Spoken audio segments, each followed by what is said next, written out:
Bíblias para uma meditação da Palavra de Deus.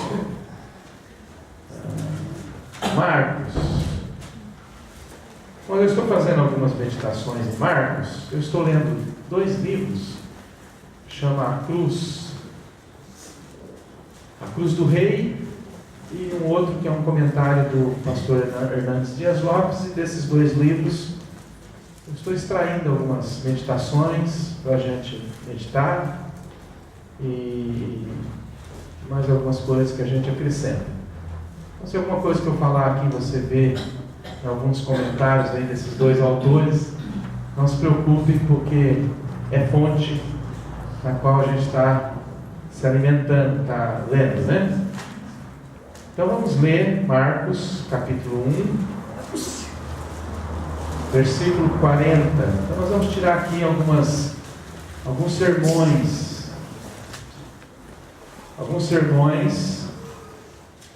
Marcos é o evangelho dos milagres, a gente sabe disso. Então há muitos milagres neste evangelho. Diz assim a palavra de Deus, Marcos 1, 40. Aproximando-se dele um leproso, rogando de joelhos,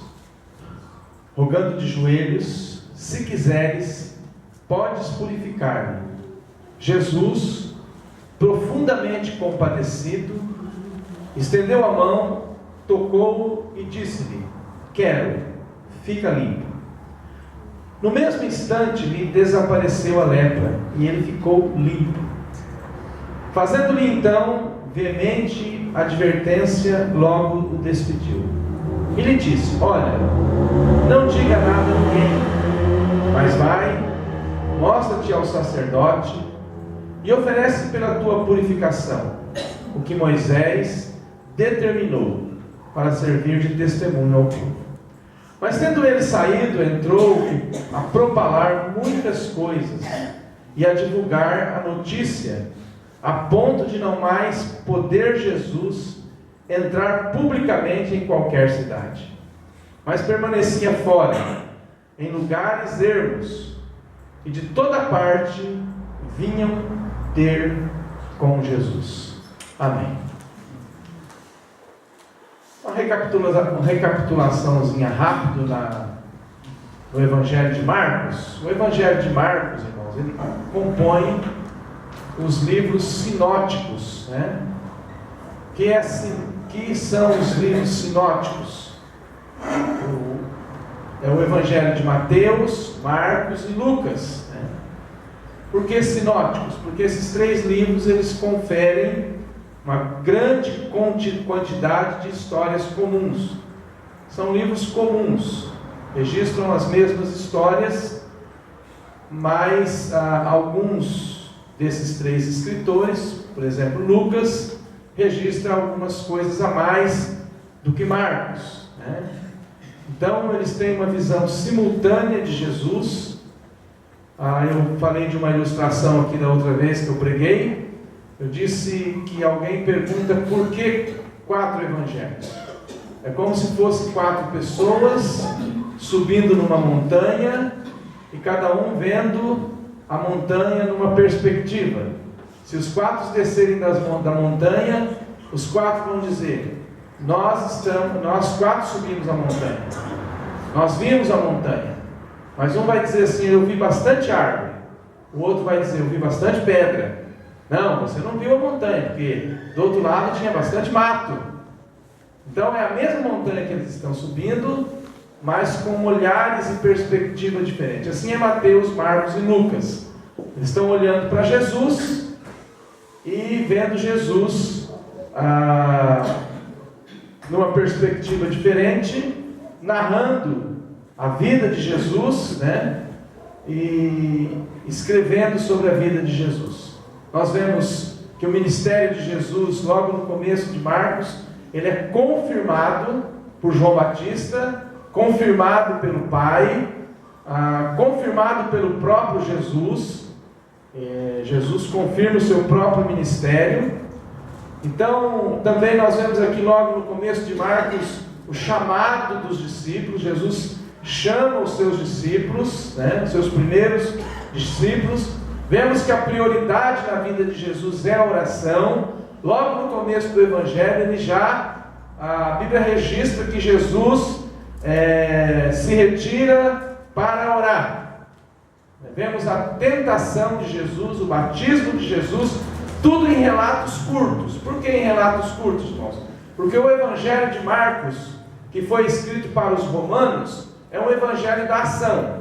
Romano não gosta muito de filosofia. Os gregos sim gostam de filosofias. Agora, os romanos não. Os romanos gostam de ação, de coisa rápida.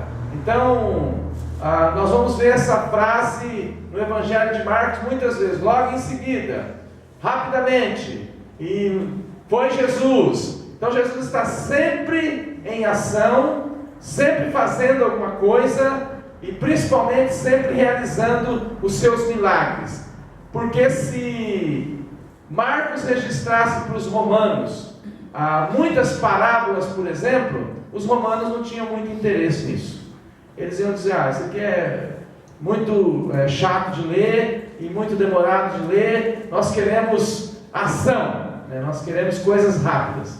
Por isso que Marcos então condensa o Evangelho e escreve então aos romanos. Vemos aqui a cura da sogra de Pedro, antes desse relato que nós lemos, e outros relatos mais. Mas aí nós chegamos, irmãos, na cura do leproso. Esse eu acho que é um dos maiores relatos de milagres, falando de registro de milagres no Evangelho de Marcos. Eu fico imaginando esse leproso, pensando nesse leproso. Quando a gente lê alguns textos bíblicos, a gente tem que imaginar o que está acontecendo. Esse leproso um dia deve ter chegado em casa, tomando café com a sua esposa. Não está isso no texto, eu estou só dando asas à minha imaginação. Mas o leproso devia ter chegado em casa, tomando café com a sua esposa. De repente ele vira o braço, olha para as suas pernas. Ele diz para a sua esposa, olha, tem algumas manchas no meu corpo, manchas brancas. O que deve ser isso? Sua esposa então olha para ele e diz, olha, isso está parecendo lepra.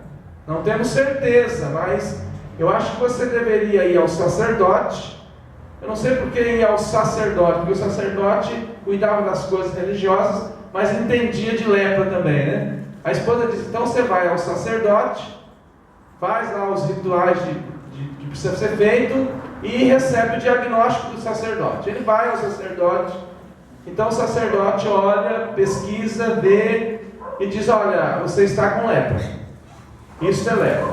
Então você tem que ir para a sua casa, pegar as suas coisas, você vai ter que sair de casa, deixar a sua esposa, deixar os seus filhos, porque um leproso não pode conviver com a família, um leproso ele não pode conviver com a sociedade, um leproso ele não pode trabalhar, um leproso ele tem que viver isolado. Imagine, irmãos, de uma hora para outra, um homem, como eu disse, não está registrado isso, mas deve ter acontecido isso com muitos leprosos em Israel, leprosos. De uma hora para outra, esse homem chega em casa, não pode nem abraçar a esposa para se despedir, porque é proibido, e ele diz, olha, me dá um lençol, uma coberta, um travesseiro, me dá algumas coisas que eu preciso sair de casa. E agora você vai ter que tocar a sua vida sozinha, com os filhos, porque eu estou indo para um leprosário. Porque se ele não fizesse isso, a lei viria e o pegaria e o levaria na marra para um leprosário. Agora imagine esse homem saindo de casa, leproso, a sua esposa olhando para ele, chorando. Se ele tivesse filho, os filhos despedindo do pai. Que cena horrenda, que cena triste, né? Não precisa chorar agora, viu? É uma cena difícil, uma cena constrangedora para uma família. Esse homem deixando o bairro que ele mora, deixando a cidade, talvez o ambiente que ele convivia, o mercado que ele costumava ir, o açougue que ele costumava ir, né? O táxi que ele costumava pegar, e tudo isso acontecendo de uma hora para outra na vida deste homem. E ele então vai para este leprosário, e aqui nós vemos, irmãos, a miséria extrema que um homem pode chegar. Uma miséria extrema e profunda, e esse texto pinta isso, em que situação este homem chegou. Então o que nós vemos nesse texto, em primeiro lugar, é uma grande necessidade. Um homem com uma grande necessidade. O convívio dele no leprosário foi por algum tempo que essa lepra aumentou. Nós vamos ver isso no texto. A doença dele cresceu. Daqui a pouco você sabe que a lepra era uma das doenças mais terríveis da época, né? A pessoa sofria muito, e o evangelista Lucas, que era médico, um homem entendido de doenças, ele chega a dizer que o corpo do homem, a sua lepra, já estava em estado avançado. Se o homem era leproso, e a sua lepra estava em estado avançado. Então, ele chegou numa situação muito difícil. E a lepra naquele tempo era uma doença temida, sofrida, né? Por que ela era assim, irmãos? Algumas situações. Nós vemos na Bíblia também um simbolismo entre a lepra e o pecado. A lepra e o pecado. Deus trata o pecado na Bíblia como se fosse uma lepra, que vai nos consumindo, que vai nos matando, que vai nos destruindo, que vai trazendo sofrimento, e ela separa as pessoas uma das outras, né? Porque a lei de Moisés proibia um leproso ficar com a sua família, ficar com seus queridos, para que a lepra não passasse. Quando um leproso entrava na cidade, ele tinha que gritar: imundo, imundo, imundo, para que as pessoas não se aproximassem dele. Então a lepra separava as pessoas uma das outras. O pecado muitas vezes faz isso. A lepra deixa a pessoa impura. O pecado deixa a pessoa impura, né? O pecado traz impureza. Na lei de Moisés, o leproso era impuro, e o pecado faz isso conosco. Ele nos deixa impuro. É uma doença socialmente impura, e o pecado também. Às vezes, sem percebermos, vamos ficando impuro diante de Deus, né? Esse leproso foi banido praticamente por causa da sua impureza. Mas, irmãos, havia um grande desejo no coração desse leproso de ser curado. Coisa maravilhosa. Ele chegou numa situação no fundo do poço, como diz alguns, né? Chegou numa situação deplorável. Um leproso, quando chega nessa situação, ele está aguardando a morte. Ele está esperando a morte. Alguém vai chegar na sua casa e dizer: olha, seu marido morreu lá no leprosário, tem que providenciar, ou jogar em algum lugar, jogar numa vala, ao ponto que o ser humano chega, né? Mas esse leproso, o texto diz uma coisa interessante, irmãos, que ele ouviu falar de Jesus. Que coisa maravilhosa. Ele ouve falar naquela situação deplorável, difícil, de separação, né, de impureza, de insensibilidade, de doença, de desespero, de desesperança. Ele ouve falar de Jesus. Quem foi este homem ou esta mulher maravilhosa, que levou essa notícia ao leprosário? Esses lugares onde os leprosos ficavam. Ele ouve falar de Jesus. E ele ouve falar que Jesus vai passar por aquela região, vai passar por ali. E ele vence barreiras, ele vence todas as barreiras. Ele demonstra determinação, porque ele tem que agora sair desse leprosário e talvez até passar pelo meio de pessoas, perto de pessoas. E ele venceu o medo, o autodesprezo, os complexos, né? O repúdio das pessoas. Ele venceu até o embargo da lei, porque a lei dizia que ele não podia se aproximar de pessoas, mas ele mostrou determinação na sua atitude. Quem é esse Jesus? Eu quero conhecê-lo, eu quero saber quem é ele, eu quero me aproximar dele, eu quero pelo menos uma vez na vida pedir alguma coisa para ele. Eu tenho ouvido desse Jesus que ele tem feito coisas maravilhosas, tem feito coisas tremendas, e eu quero me aproximar desse Jesus. E ele quebra algumas barreiras, né? E ele chega perto de Jesus. Irmãos, imagina a atitude deste homem. Eu acho que para nós sermos libertos do pecado, nós temos que ter a mesma atitude que este leproso teve. O pecado passa por essa estrada. Primeiro, determinação em largá-lo. O pecado está fazendo mal para você. O pecado está te jogando para o fundo do poço. Então tem que ter determinação para largá-lo. Segundo, este homem teve humildade de reconhecer que ele precisava profundamente de Jesus. Verso 40 diz que ele chega perto de Jesus e ajoelha-se. Olha que coisa maravilhosa. Talvez nem poderia se ajoelhar direito por causa das suas dores, das suas chagas, das suas feridas. Ele se ajoelha em frente de Jesus. O texto diz que ele se prostra com o rosto em terra. Irmãos, isso demonstra humildade da parte do leproso. Ele se ajoelha, põe o seu rosto em terra e adorou, diz o texto, ele adorou o Senhor.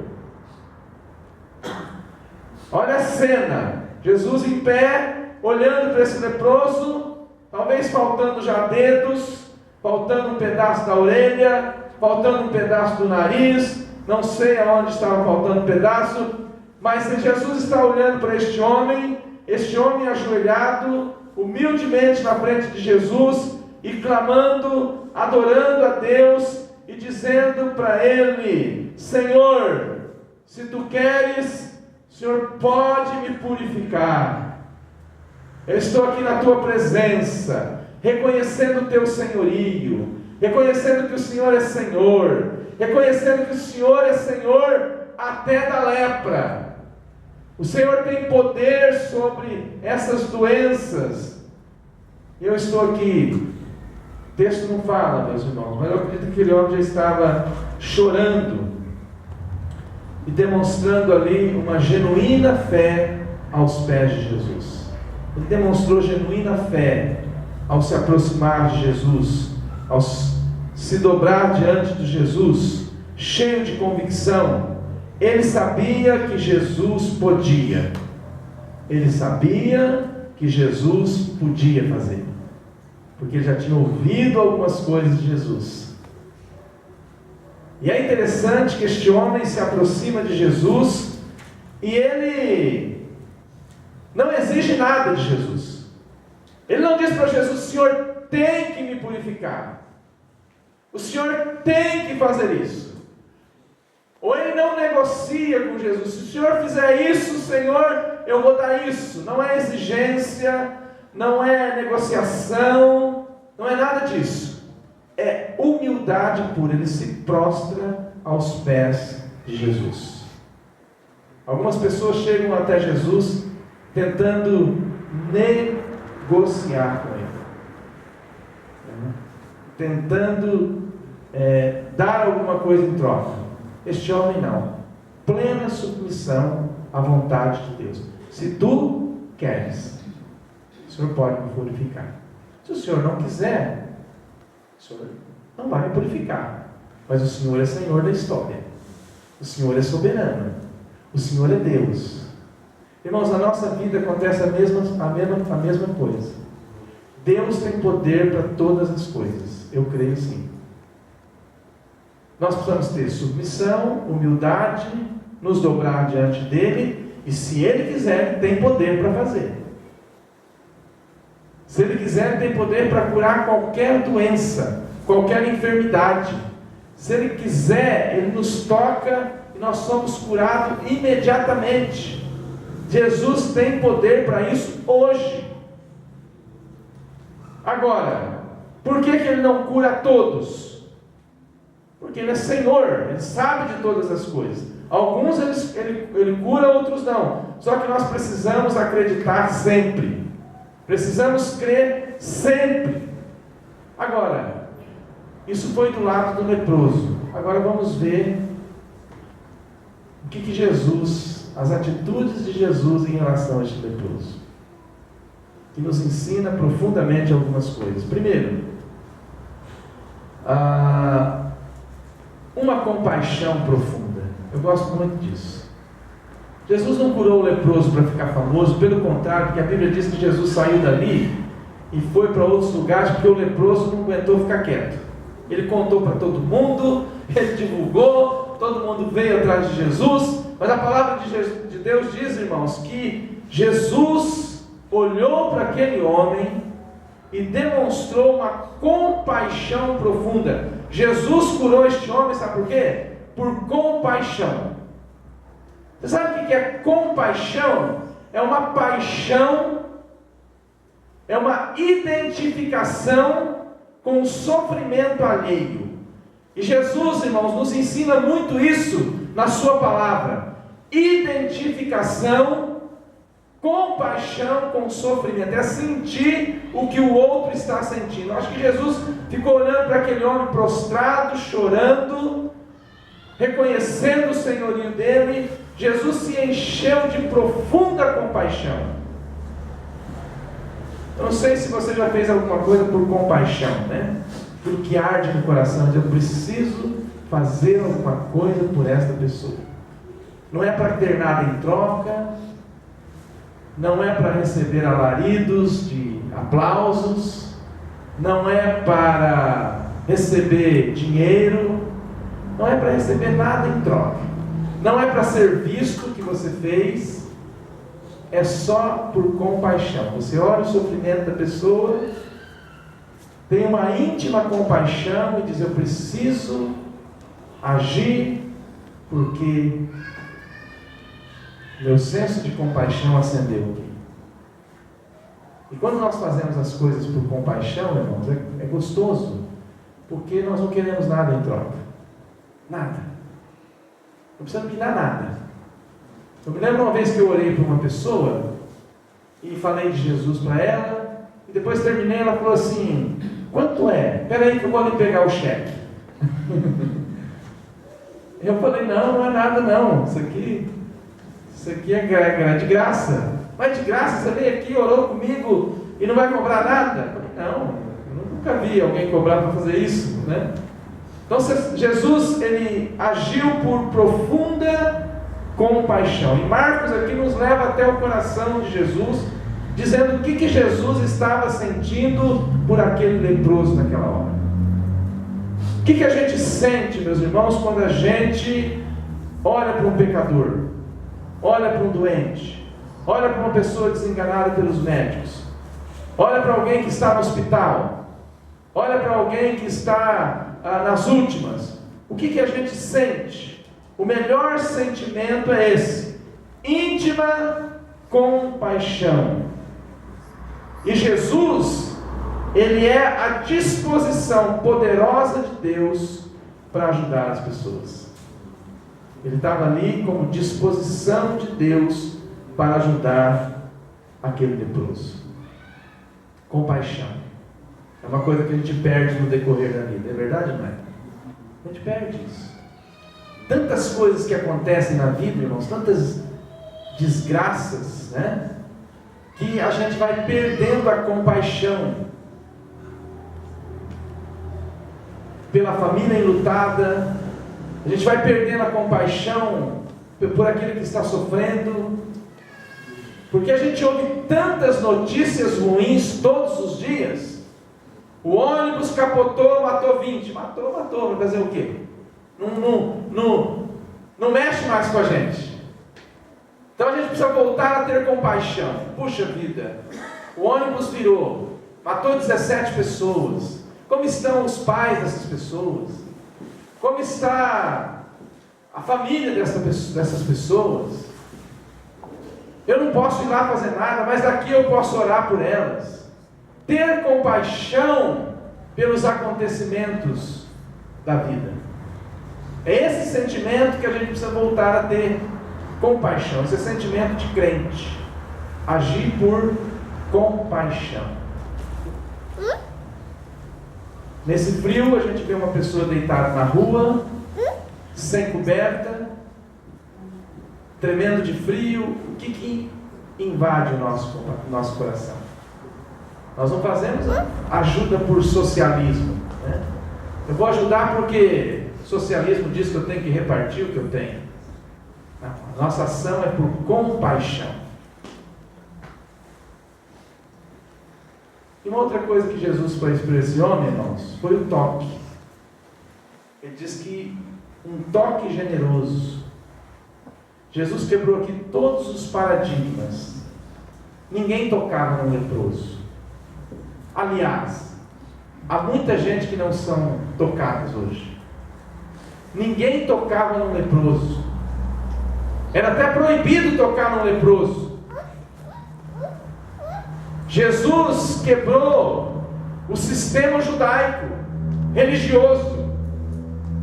Geralmente o enfermo tocava em Jesus, mas uma pessoa tocar um leproso não era comum. Mas Jesus, irmãos, conduído, movido por compaixão, diz a palavra de Deus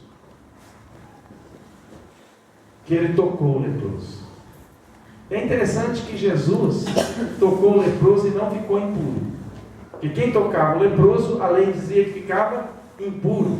Pelo contrário, meus irmãos, ele purificou o impuro. A Bíblia diz que ele tocou o leproso e o purificou. Ele não ficou impuro, ele purificou o impuro. E o leproso ficou limpo, diz a palavra de Deus. O toque de Jesus purificou o leproso. A imundícia do leproso não pôde tornar Jesus impuro, porque Jesus é puro. Jesus é Senhor de todas as coisas. E esse toque, meus irmãos, ele cura o leproso. Agora, ele cura o leproso não só da sua enfermidade física. Lembra que eu falei que esse leproso saiu da sua casa? Bem, quanto tempo esse leproso não recebia um toque da sua esposa, dos seus filhos? Quanto tempo esse leproso não recebia um toque de um amigo? Ninguém relava nele. Ninguém o tocava.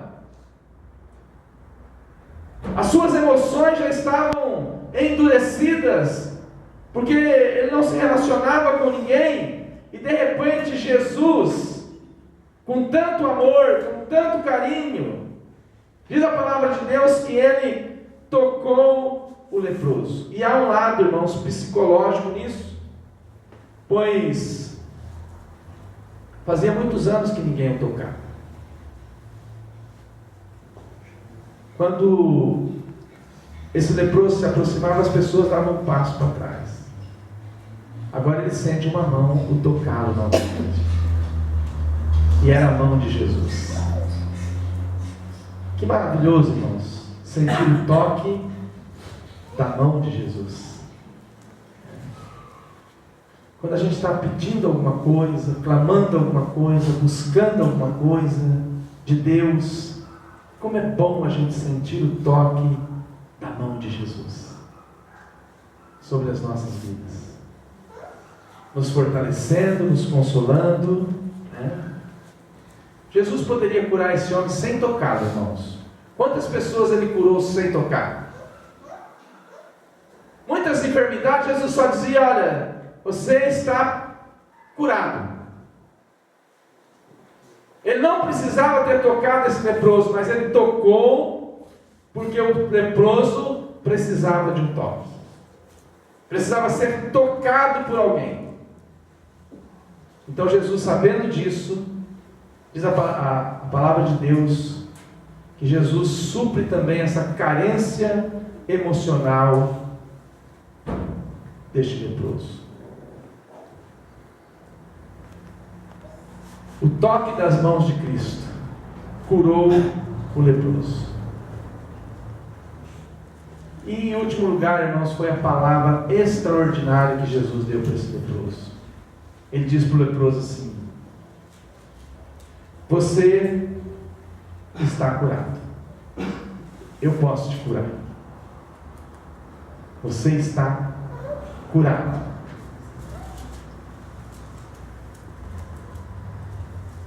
Jesus curou esse leproso fisicamente e curou esse leproso emocionalmente, que era o que ele precisava. Jesus só não nos cura fisicamente, mas também nos cura emocionalmente e socialmente. Você sabe por que Jesus curou esse leproso socialmente? Porque ele pôde voltar para sua casa. Imagina agora, eu contei da saída. Agora imagine esse homem voltando para casa, purificado, limpo, transformado. Chega na frente da sua casa, bate palma. Sua esposa sai e disse: mas o que você está fazendo aqui? E ele disse: eu fui curado por Jesus. Eu fui liberto por Jesus. Eu fui transformado por Jesus. Eu recebi saúde, mas não só recebi saúde, mas recebi também dignidade. Primeira coisa que a sua esposa deve ter feito, irmãos, conjecturando o texto, o que você acha? Dado um abraço, né? Ela deu um abraço no seu marido que há tanto tempo estava fora e estava condenado. Jesus consegue trazer novamente o convívio social a este homem, mas não só o convívio social, como o convívio espiritual. Ele deixou de ser impuro e passou a ser aceito novamente. Esse é um dos milagres mais extraordinários do Evangelho de Marcos. Eu creio, irmãos, que ainda hoje, Jesus continua curando os enfermos. Eu creio que ainda hoje Jesus continua limpando os impuros. Aqueles que estão impuros, em pecado, aqueles que não podem serem perdoados por outros caminhos, aqueles que se humilham diante de Jesus. Jesus está sempre pronto para restaurar a dignidade daqueles que chegam à sua presença com esperança, precisando de uma restauração. Eu creio que Jesus tem restaurado muita gente, porque há muitos leprosos por aí sem lepra. Há muitas pessoas precisando de restauração e de dignidade e voltar para o convívio da sociedade, da sua família, precisando de um toque de Jesus. E quando Jesus toca, Ele devolve a dignidade para a pessoa. Tem uma coisa linda, e a coisa mais importante que Jesus pode devolver para uma pessoa é a dignidade. Pensa num usuário de crack, que ele sai da sua casa, ou um viciado em outra droga, sai da sua casa, do seio da sua família, não consegue conviver mais, vai para as ruas, emagrece, vira alguém que as pessoas nem gostam de tocar, e de repente ele ouve falar de Jesus. E Jesus entra na vida dele. E Jesus transforma. E quem está em Cristo é nova criatura. E Jesus muda. Devolve a dignidade para aquela pessoa. Transforma aquela pessoa. Dá vida novamente àquela pessoa. E a pessoa volta ao convívio da sua casa, da sua família. Quantos que não acontece isso? E há casos, irmãos, que só Jesus pode devolver a dignidade de uma pessoa, mais ninguém. Há casos na nossa sociedade, como havia na sociedade judaica com esse leproso, que só Jesus pode devolver a dignidade. E aí as pessoas olham para o leproso e dizem: esse não tem jeito. As pessoas olham para a nossa sociedade e dizem: essa sociedade não tem jeito. Mas quando Jesus entra em cena e as pessoas se humilham diante dele e as pessoas acreditam nele, Jesus pode fazer coisas maravilhosas. Jesus, eu creio que Jesus é o Deus das causas perdidas. Eu creio. Há muitos que já não acreditam mais nisso hoje. Mas Jesus é o Deus das causas perdidas. Amém. Você tem alguma causa perdida? Melhor caminho é Jesus. Jesus é o Deus das causas perdidas. Ele pode reverter o quadro. Eu creio nisso, irmãos. Sem negociata, né? Sem promessas, mas Ele pode fazer milagres maravilhosos na nossa vida. Esse é o Jesus que Marcos está falando sobre ele. Amém? Amém. Esse leproso não aguentou. Saiu contando para todo mundo, divulgando aquilo que Jesus tinha falado. Até eu faria, né? Sou um homem com lepra, de repente é curado, ele sai contando para todo mundo. Que felicidade, que alegria, que bênção. Então não se canse, eu estou terminando já, não se canse de colocar as causas aos pés de Jesus. Você não precisa ir em cruzadas na igreja tal, na igreja Y, não precisa nada disso. Se prostre humildemente aos pés de Jesus, se coloque diante dele, que ele é o Deus das causas impossíveis. Vamos orar. Vamos colocar em pé.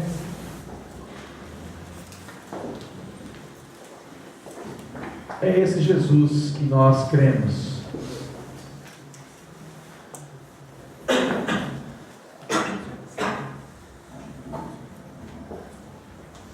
Senhor, muito obrigado por essa cena tão maravilhosa, que aconteceu há muitos anos atrás, mas até hoje ela nos impacta.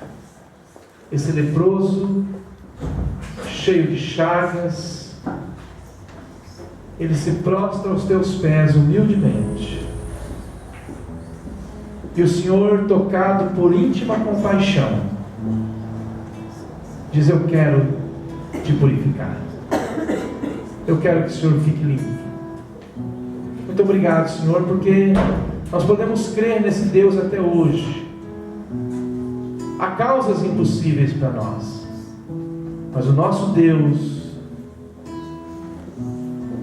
é o Deus do impossível. E se Ele quiser, nós sabemos que Ele pode tudo. Mas se aprover ao coração dele, Ele vai fazer coisas maravilhosas na nossa vida. Nós oramos em nome de Jesus. Amém.